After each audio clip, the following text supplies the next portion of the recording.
Shabbat Shalom, Temple Sinai. This week our Torah reading brings us to Kedoshim, the holiness code, and we talk about what it means to be holy. And this last week I had a wonderful experience learning about holiness in lots of different ways.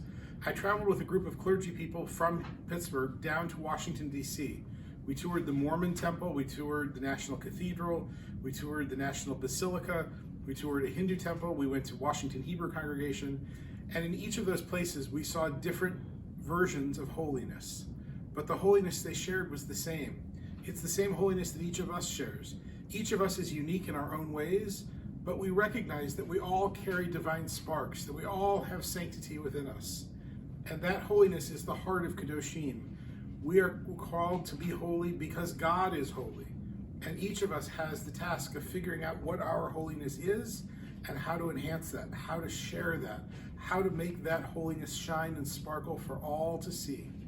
I hope you'll join us this Friday evening. We have our very first Shabbat dinner since the pandemic.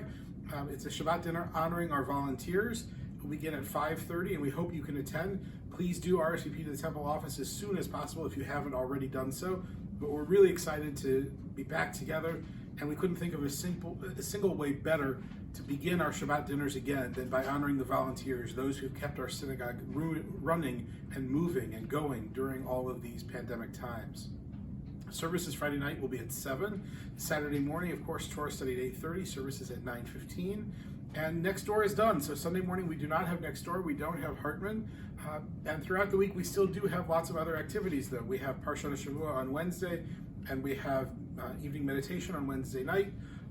So lots of other activities going on at the temple, including Watts programming and cooking classes and all sorts of fun things. For now, I hope this is a Shabbat of holiness for you and discovering the holiness not just in yourself, but in those around you. When we do that, we bring our world a little closer to shalom, to peace.